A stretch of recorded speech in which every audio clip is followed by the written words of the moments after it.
Why must this wench act so distressed? Mayhap she can't abide a jest. No welcome love when 'tis professed. What an ungrateful lady! What an ungrateful lady!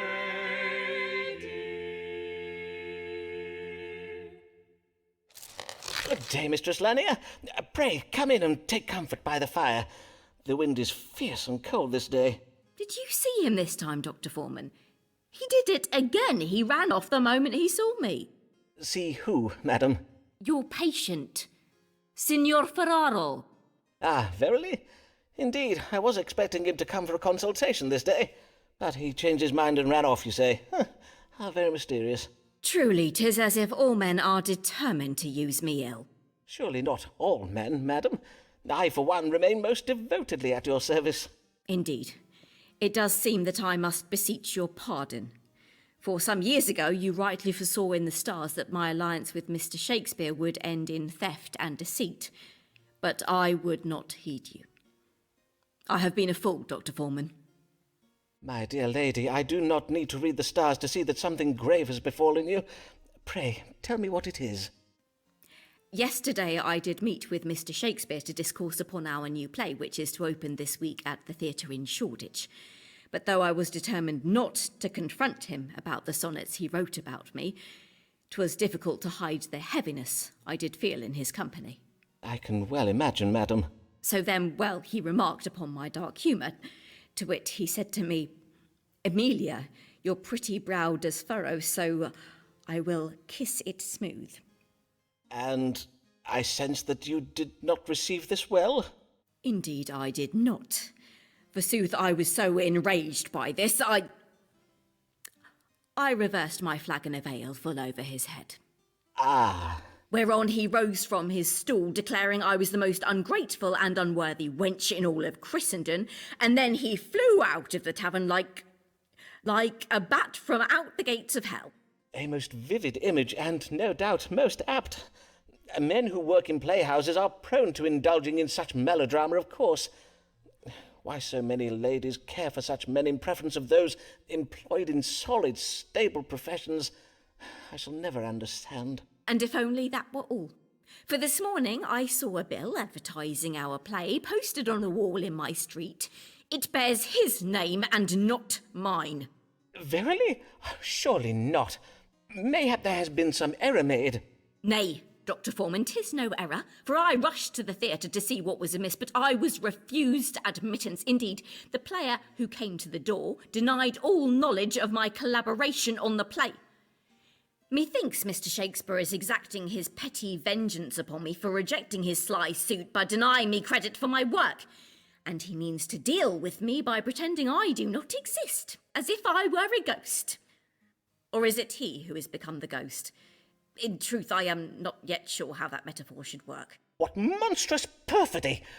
Pray tell me what I might do to punish this wretched scribbler. Though I am not adept with a sword, I do have a book that instructs in how to command nefarious spirits. Oh, prithee, sir, I am come not in search of vengeance, but to seek answers. As you know, I have been ill-treated by my husband, and now I am betrayed by Mr. Shakespeare. Pray, read the stars and answer me this, Dr. Forman. Will I ever be able to trust, even love, a man again?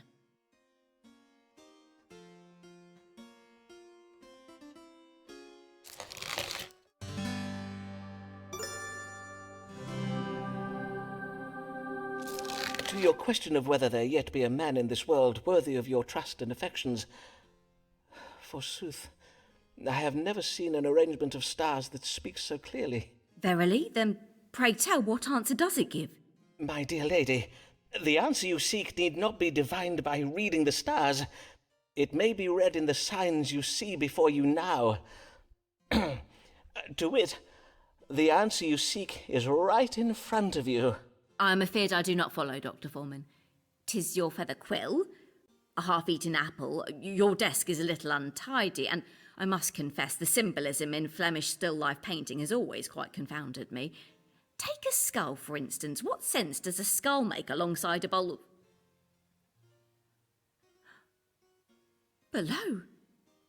'Tis clear to me now, your face was always hid in shadow, but 'tis you, Mr. Forman. You are the man who has been prowling me these last months.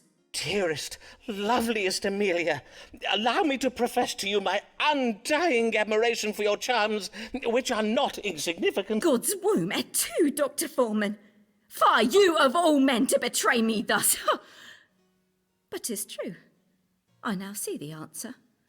For I know now never again to trust a man to guide me. Henceforth I shall write under my own name, and when there are decisions to be made, I shall take my own counsel and make my own judgments.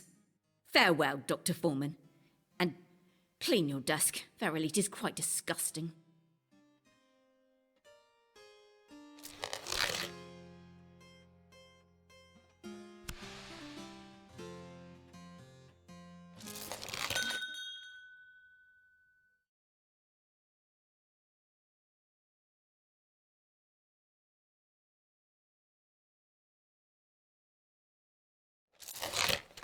Lancelot Moore is of a great house. Much does depend, much, on his choice of a spouse. He must be well, to consecrate wealth, no matter the cost, to love and to have.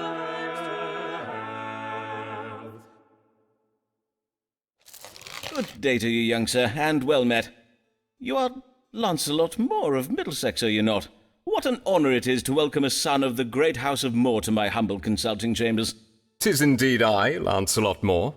I will own it. But hear this. My family is ignorant of my designs in coming here, and I wish them to remain so. Which is why I come to you, Mr. Forman, for methinks you are not such a man who would ever find himself in the company of a family such as ours. Ah, well, you may count upon my discretion, Mr. Moore. And what is the matter that brings you this day? 'Tis that my family wish me to marry my wretched cousin Barbara. And I take it you would not wish to comply? Nay, I verily would not. Cousin Barbara is a vile little minx. She loves nothing more than to sport with me and play cruel japes. Last Christmas, she even hid a dead mouse in my mince pie. The lady does seem most spirited. The lady? Oh, pish! Cousin Barbara is hardly a lady, for she is not 14 years of age. It is most unnatural to ask a grown man to wed a child. Indeed it is. 'Tis my belief that in these enlightened times we should consider— Verily, Barbara be damned. My heart belongs to a true woman, not a freckled, scrawny slip of a girl. A full-blossomed woman. A woman, you say? Aye, Marion, my other cousin. I see. Ah, Marion, so beguiling are her shapely charms. Oh, to lie, if not to die, in Marion's arms. So soft her lips, so sweet her face. Oh, how I yearn for her embrace. In me she hath such passion stirred, a fever rises in my— But nay, I pray for death, and would be martyred if from her I be thus parted. And so you see, you must help me forestall this wretched marriage, so that I might wed my sweet cousin Marion. Mr. Forman? Mr. Forman? Yes, indeed. Let us see what the stars advise. How might Mr. Moore avoid this marriage to his cousin Barbara?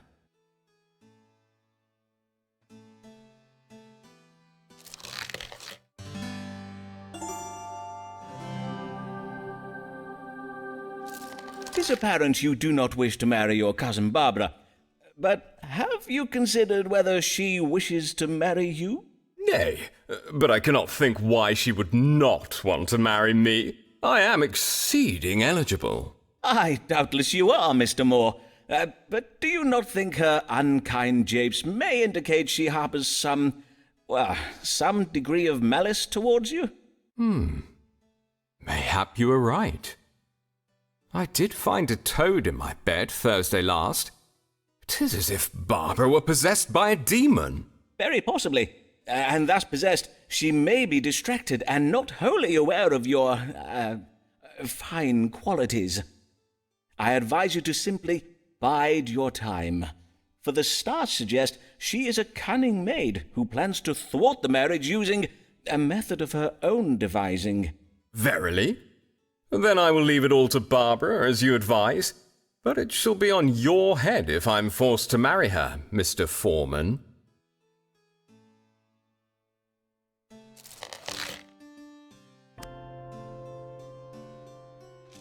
Hear ye! Spanish Armada nears English coast. Nation prepares for invasion whilst Queen searches for missing navy. Hear ye!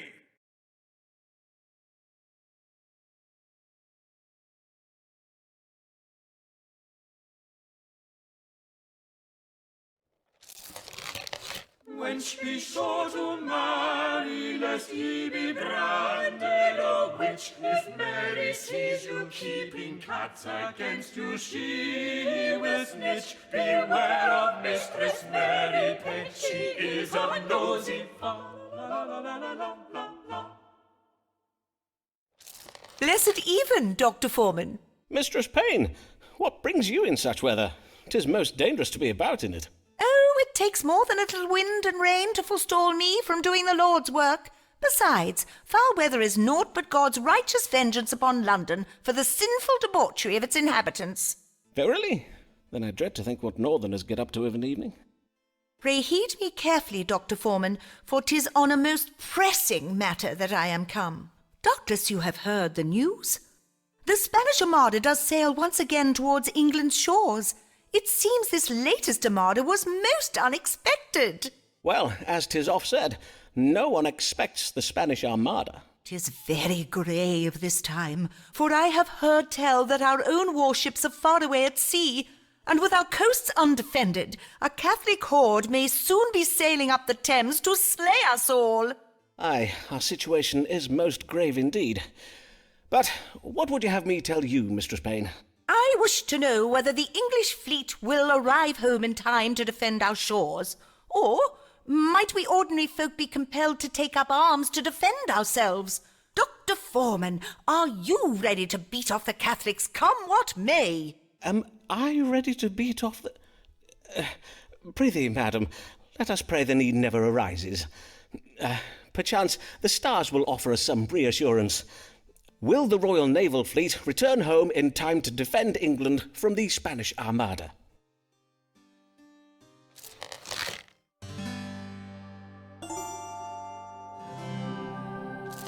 Be no longer afeard, Mistress Payne. The Spaniards are soon to be thwarted. Although the Armada does near our shores, its progress is slow. For, according to the stars, the sailors are most idle in nature. Ah, yes, 'tis a trait oft remarked in continentals. And they will be punished for this sin of sloth, for their lives are soon to be taken by a most deadly event. Glory be! And what nature of event might this be? How will England achieve this glorious victory? A fierce sea battle won by our mighty warships? A triumphant charge of our cavalry brigades? Well, England will use her... let me see now.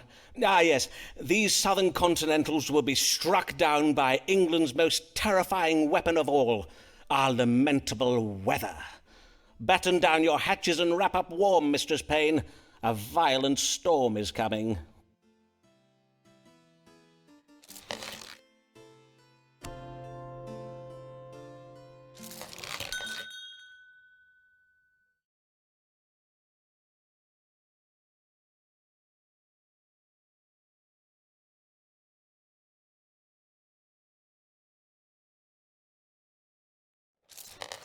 Pray take care, for say, did you hear what the Countess says about peas? They corrupt your humors and cause cancer tumors, so doubtless they're causing your garden's disease. Good morrow, Mr. Mugg. Back again so soon. And yet your red spots do seem to have faded. Aye, of the spotted fever I am cured, for, as he remarked, those spots have near vanished and no new ones are appearing. But my wife does swear they were the work of fleas, and she beat the rugs and banished the dogs from the house to rid us of them. She'll be beating and banishing me next if she has her way. Well, I am glad to hear you are faring better. What brings you this day? I have a humoral imbalance and need treating for it. A humoral imbalance, you say? Well, 'tis true that an imbalance of humours can affect a man's mood. For instance, an excess of black bile, which is a cold, dry humour, can provoke feelings of melancholy, whereas yellow bile is hot and dry. I thank ye for the explanation, Dr. Forman, but I did learn all about humours when I took supper with my friend Mistress Ollingworth. She has a humoral imbalance and takes medicine for it. Hence, I am come this day for medicine to treat my own imbalance. I see. And what mental symptoms are you experiencing? Any unusual or troubling feelings? Aye, very troubling. Why, I find myself a fretting and a pacing all the day long. Even my wife has remarked upon it. Anxiety and agitation. Pray tell, did these feelings begin before or after you spoke with your friend Mistress Ollingworth? Let me see now. After, methinks. Aye, after. Why? Does that matter? Yes, quite possibly. But let us see what these stars do have to say. What humoral imbalance does ail my querent Nicholas Mugg?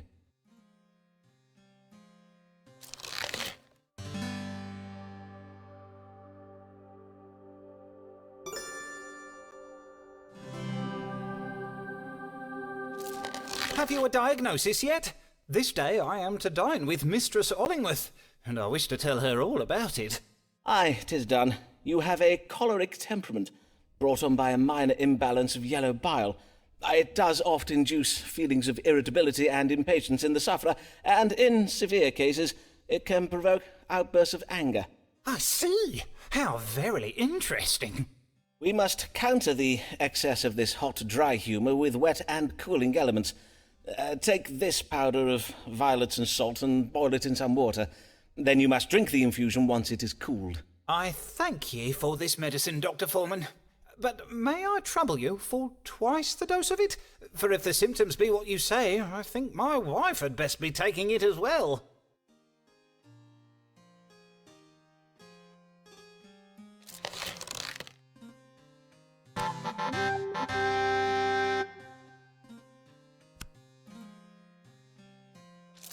Hear ye, hear ye! Spanish Armada sunk by English storm! Hear ye! Here comes a son of noble birth. Know you how much his father is worth? For such a boy advantage is bought, entitled to much, deserving of naught. Oh, sirrah, I have dire need of your counsel. Pray calm yourself, sir, and tell me of this urgent affair. Oh, verily, 'tis most urgent.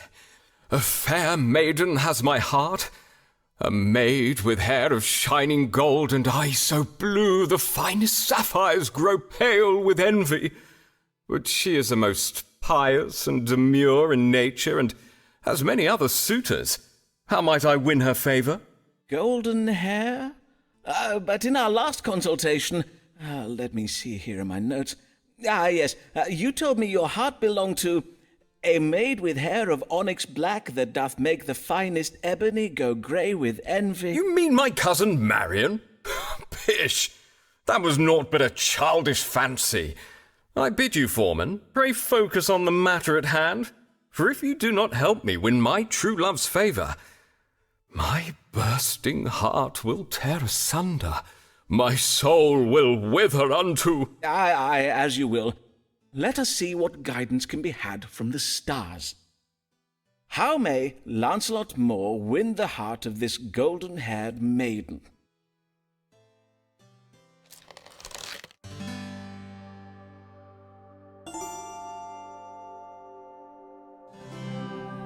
Twould seem the fiercest rival for the maiden's favour is one of our father's business partners. He is a deceitful knave who tells the father lies. You must best him by telling even greater lies.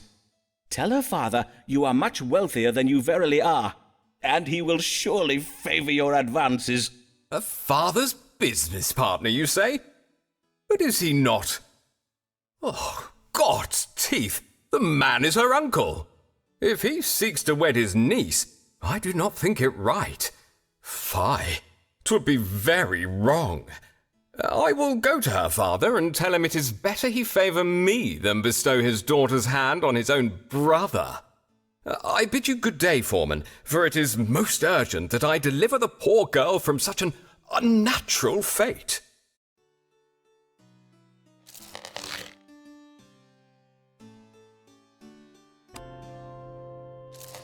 Alice, but she likes a drink. She does care not what you think. Her head may end up down the sink, but Alice cares not what you think. Good day, Mistress Black. What brings you? Oh, Dr. Forman, I have worked myself into such a state that I have urgent need of you. Oh, you have you? Well then, let me just, Yea, I have urgent need of your counsel. I am certain that my husband Blarg is hiding a shameful secret from me. As you doubtless did note from my flushedness of face and heaving of bosom, I burn with the fever of suspicion and curiosity. Indeed, I did remark a fever upon your person, and wish fervently that I may bring it to a speedy resolution. Let us see. What is this secret that your husband Thomas Blarg hides from you?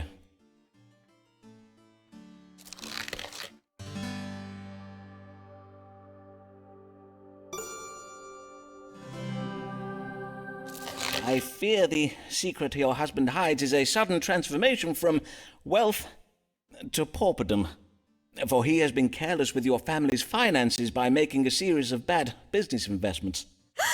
Lawks a mercy! That boil-brained chump has ruined us! Upon my virtue, I can hardly bear to think on it. Nay, I cannot even! Say, is that medicinal wine I spy on the shelf behind you, good sir? Prithee, pour your patient a dose of it. Simon makes a fine figure when he reads the stars wisely. Mayhap I stay a while and take wine and a little else with him.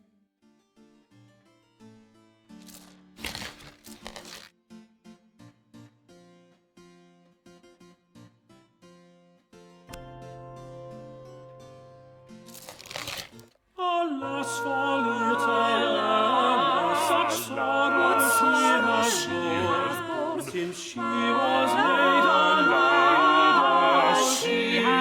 She has much to mourn. 'Tis vexing,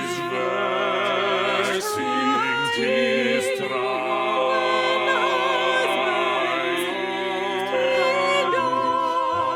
Alas, for Lady Anne, such sorrow she has borne. Good day, Mistress Delamere. Good day, Dr. Forman. 'Tis Lady Dyer now. I remarried after poor Mr. Delamere passed. Verily? Oh, I am full sorry to hear of your husband's demise, my lady. In truth, the circumstances of his death trouble me still, for my husband was hanged, Dr. Forman. By the saints, he was? Aye, indeed, for I took him to the hangings at Tyburn, as you advised, to cure his quinsy with the hand of a fresh corpse. But there was some confusion with our transport, and my husband somehow found himself in the same cart as the men who were to be hanged. And try as we might, we could not make the hangman heed our protestations. On my word, I did never hear of so tragical an error. Oh, what a ghastly business. You must have been most distressed. Yes, I was. So I hope you will understand why I worry for the health of my new husband, Lord Dyer. Mayhap 'tis naught at all, and yet... And yet you would wish to know so that you may rest easier. Why, of course, my lady. Pray, describe Lord Dyer's troubles to me, no matter how trifling they may seem to you. Well, I have noted that my husband awakens many times in the night to make water. Mayhap 'tis the reason why he tires so easily during the day, and he does oft complain of thirst and hunger, even after meals. Frequent urination, tiredness, dog-like appetite, and thirst. Be there anything else? There is also a small wound on his hand. It does not appear grave, yet it has not healed, even though it be some weeks since he cut himself. A wound that will not heal. Then let us see what the stars have to say. Be there any grave illness troubling Mr. John Delamere? Methinks you mean Lord Henry Dyer, Dr. Forman. I beseech your pardon, my lady. What illness troubles Lord Henry Dyer?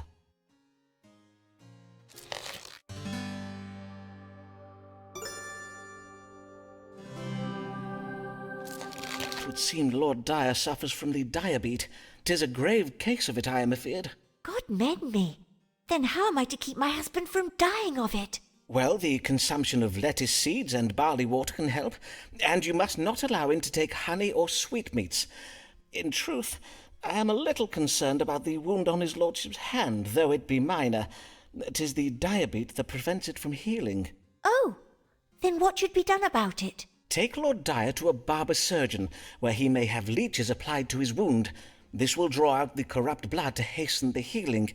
But prithee, be sure that your husband never cuts himself again, for the corruption of blood such cuts occasion in a sufferer of the diabetes, well, they oftentimes prove fatal. Oh, then I shall do precisely as you advise, Dr. Forman. I thank ye heartily, sir. Good day.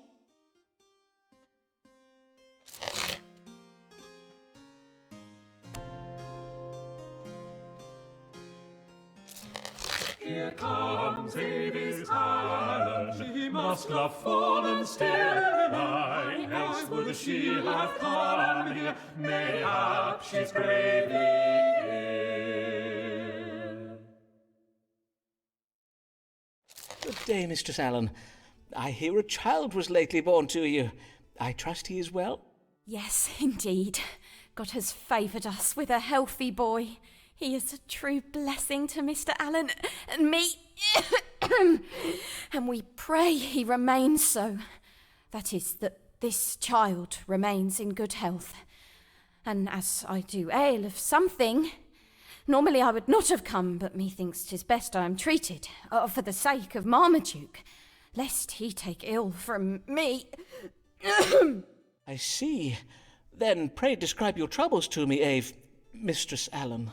Well, in truth, 'tis but a cough, but indeed at first I thought 'twas naught but a chilly cold, but 'tis many weeks now, and it lingers still. Forsooth, I am afeard it does grow worse. Many weeks, you say? Aye, that is most concerning. Let us see what the stars have to say. What ails Mistress Avis Allen, and how may she be cured?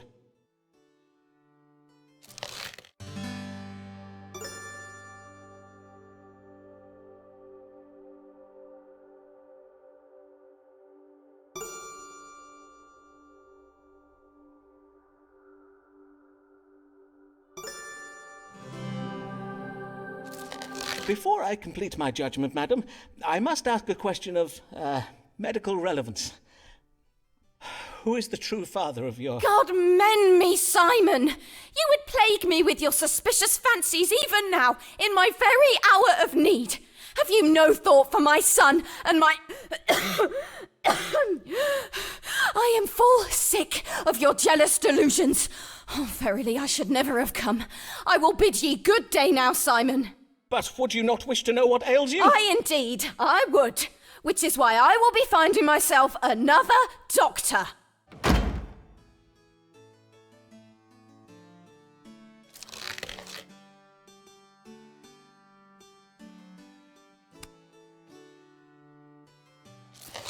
When the story seems bold, crucial facts left untold. When the story seems bold, crucial facts left untold. When Forman protests, he is pushed to the testes. Ferraro, Signor Ferraro.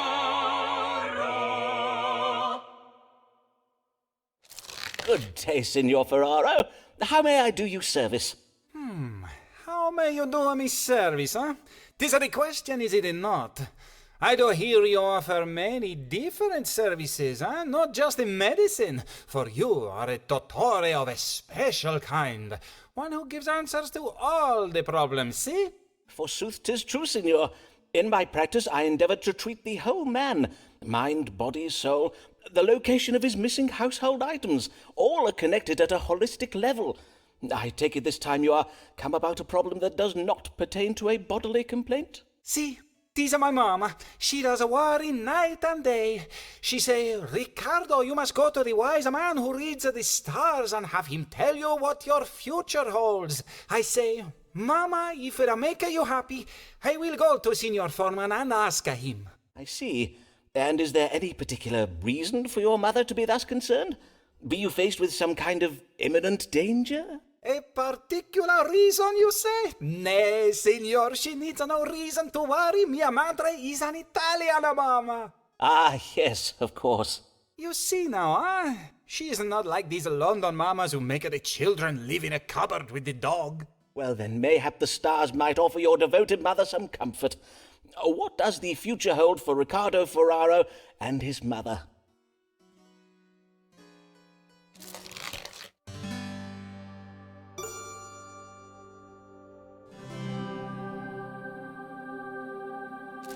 My chart shows that your mother has been frugal and careful with her personal fortune.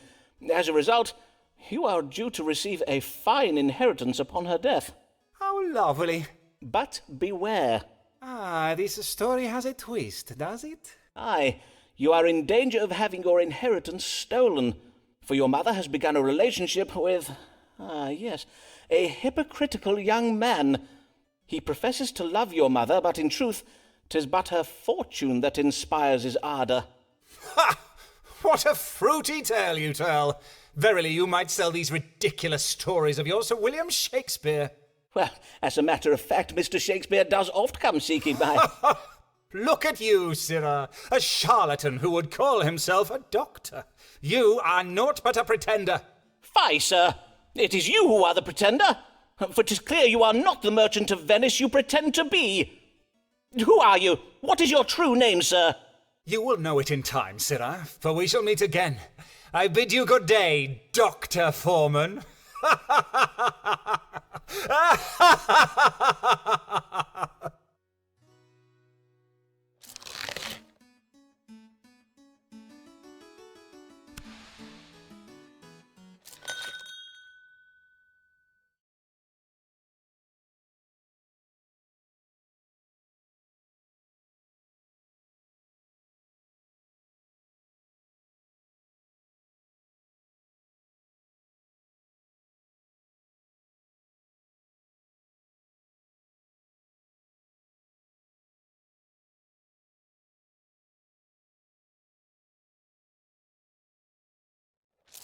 Weep not for wipe away thy tears, for you and Davy shed good years.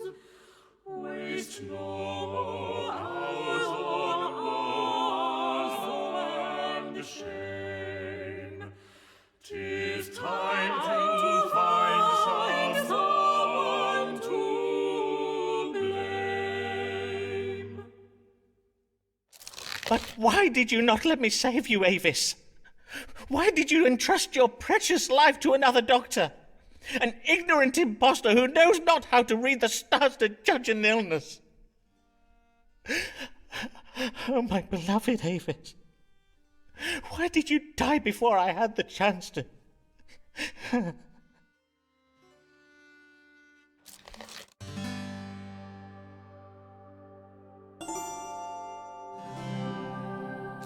Verily, then 'tis as I thought.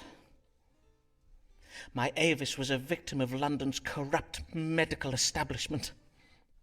A bright star brought down by a so-called doctor who hides his lack of skill behind a mere piece of parchment with the words medical license writ upon it.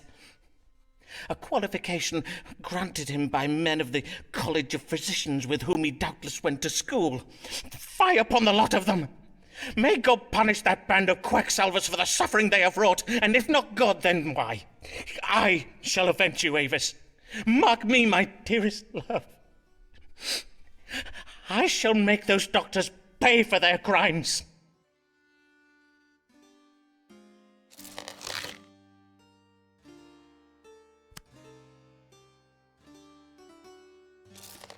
When you are shook by something in a book where it says that you might have some rare malady, see Dr. Forman, be sure to inform him you have it on very good authority. Good day, Mr. Mugg. What brings you? I am exceeding ill, Dr. Forman. Verily I am. And you know my wife. She is refusing to hear anything about it. 'Tis but another of your delusions, Nicholas, she says. She will not even look at it. Look at what? Oh, I see. You may pull up your breeches now.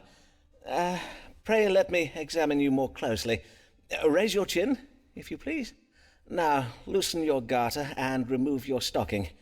I am afeard this verily is grave. Most grave indeed. 'Tis? Verily? I believe so.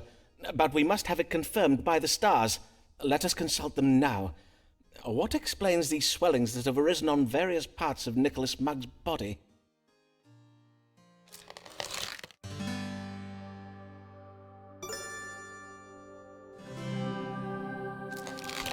You have scrofula, a disease commonly known as the King's Evil. It is very grave, but worry not, for I have a cure close at hand. Ah, the King's Evil. 'Tis the ailment that may be cured by the placing of royal hands upon the neck. Oh, you do not mean to say that Her Majesty the Queen herself is at this very moment... What? No, of course not. I was referring to my famous strong water. A moment, if you please, while I retrieve it from my cabinet. But, sir, unhand it, sir. The dosage is very precise. You must not... nay, not the whole bottle. Ye gods, man, what have you done? Methinks I am dying. Oh, woe! A fatal dose! Alas, I am sorry for it, sir, but you were never meant to drink so much of it. Oh, may God forgive me. Nay, do not blame yourself, Doctor. Thank ye heartily, for at last all shall know, my wife, my friends, how wrong they were, and how I did speak true. William! William! Oh, curse it, where is that feckless manservant of mine? William! Go forth and fetch the vicar!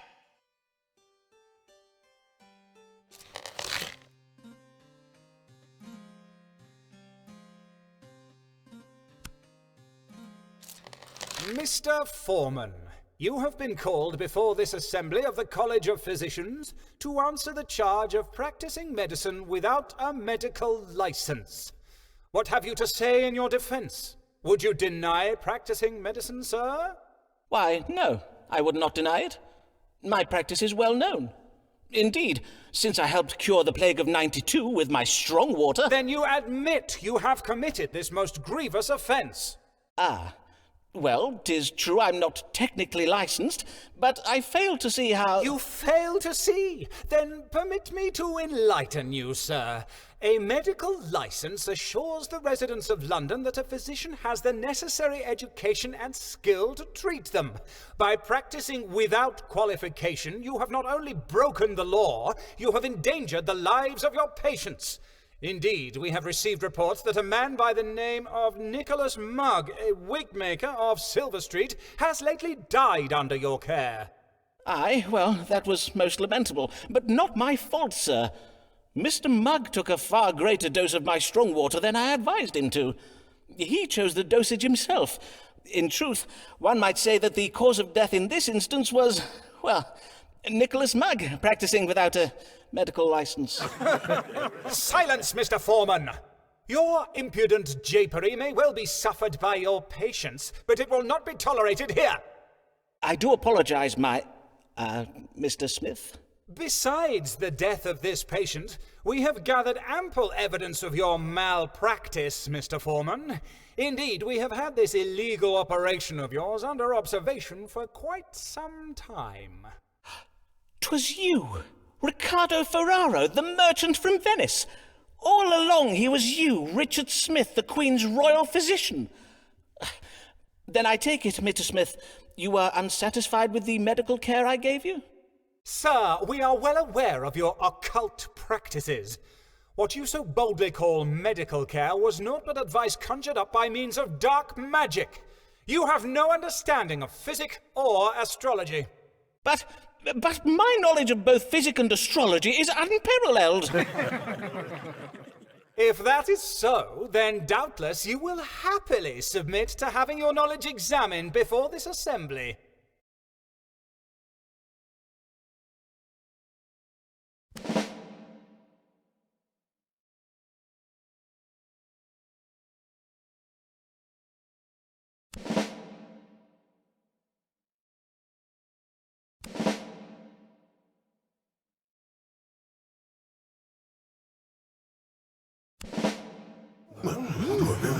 Silence!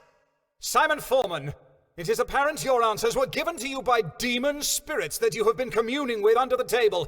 Constable, shackle this man and take him from hence to jail. But, sir, this is most unjust. Pray afford me the chance to unhand me, you rogue.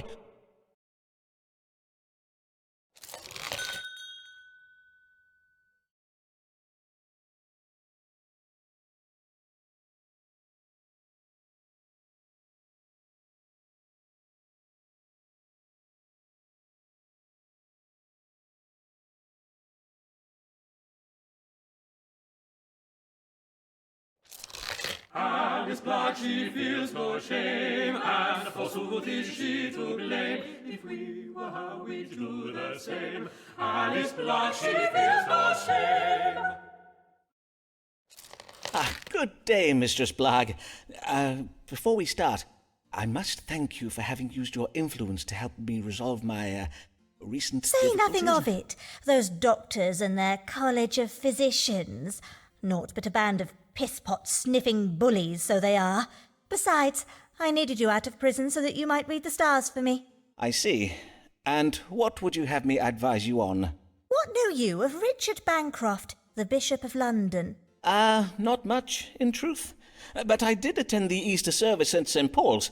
I found the bishop's sermon on the virtues of chastity and abstinence most compelling. Why, you know him well? Not very well as yet. I was seated beside him at an episcopal dinner Saturday last. We discoursed a while. Bishop Bancroft is a most charming man. But there was a moment when we did both reach for the brandy decanter. Our eyes met and I felt something. 'Twas a spark between you and the bishop? You felt a certain frisson in the air? Nay, I felt a certain hand up my skirts, more like. His Grace put his hand up your skirts! Madam, may I say how— Save your congratulations, Foreman. The bishop's not in the bag yet. Hence why I am come to you. Now that I have piqued his interest, I would have the stars tell me how to secure it. Then you wish to pursue an amorous affair with Bishop Bancroft. But what of your husband, Dean Blagg? Oh, do not speak to me of my husband. Thomas Blagg is not fit to secure his wife's future. He is not fit for many of his marital duties, truth be told. But you did warn me of Blagg's financial ruin, and for that I am grateful. Forsooth, I am glad I was able to be of service to you, Mistress Blagg. Speaking of such, let us press on with this day's readings, if you please. Of course, let us consult the stars. How may Mistress Blagg secure the lasting affections of Richard Bancroft, the Bishop of London?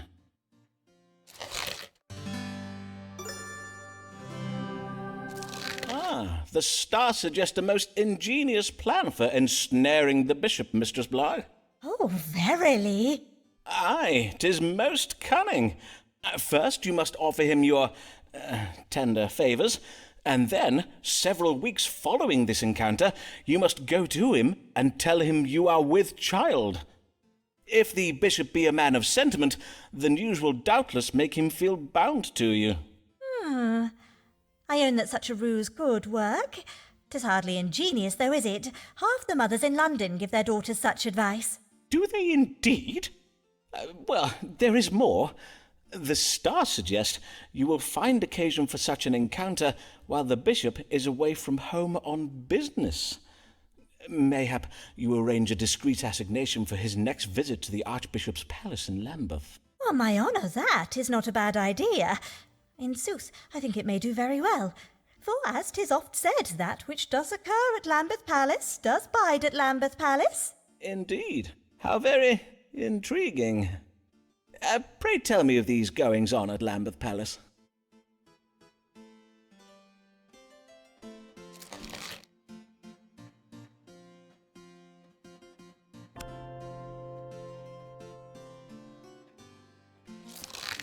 Lancelot more, lovely his passion,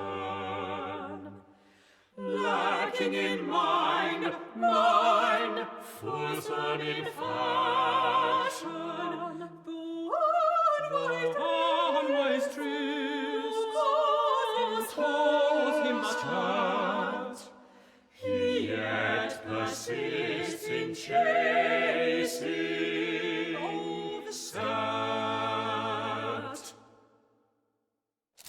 Good day, sir, and well met. Pray tell, did you secure the hand of the golden-haired maiden? Yea, verily I did, though 'tis no thanks to you, Forman. For when I told the maid's father of her uncle's designs upon her person, it set the household all a-rage. The mother even called me a fat-brained shade-lobber. It was only when I told them not to speak so ill to a man whose income is £1,000 a year that the family was silenced. The father then declared that a coin is still a coin, no matter it be in the purse of a beef-witted sock-nozzler, and promised me his daughter's hand in marriage. I was made the happiest of men. Then I must congratulate you on your forthcoming nuptials. Will you be having a summer wedding, or...? Congratulate me? Do not congratulate me, Forman, for I am the unhappiest of men. It was but a day after our engagement was announced that my love became afflicted with the smallpox. Naturally, I was all a terror. Would she perish? So wretched was I with fear, I almost died of fright. Aye, naturally. Smallpox is a most terrible disease. I intend to write a small treatise on the subject. But then, alas!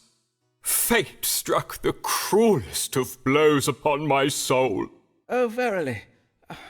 Poor girl. May she rest in peace. Or re-squeeze in pace, as we Latin scholars say. What? Nay, death would have been a mercy.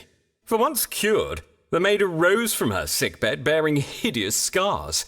Her once fair cheeks, thus so cratered, to make the very moon wane with envy. I see. And now you wish to extract yourself from your engagement, I presume. Naturally.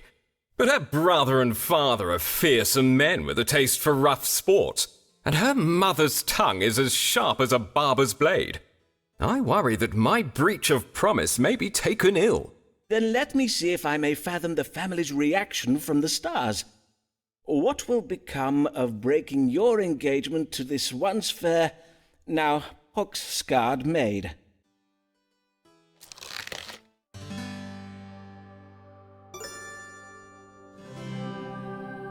Ah, good tidings! While the family may well take your decision ill, good angels guide them toward restraint and discipline in their actions. The maid herself will endure it with quiet forbearance. Quiet forbearance? By the saints, what a wondrous creature is she! Verily, I am disappointed that I must break off with her, for truly there is no mountain I would not climb, no trial I would not endure to wed a maid of so sweet a disposition. But I must be brave, and go at once to break the news to her.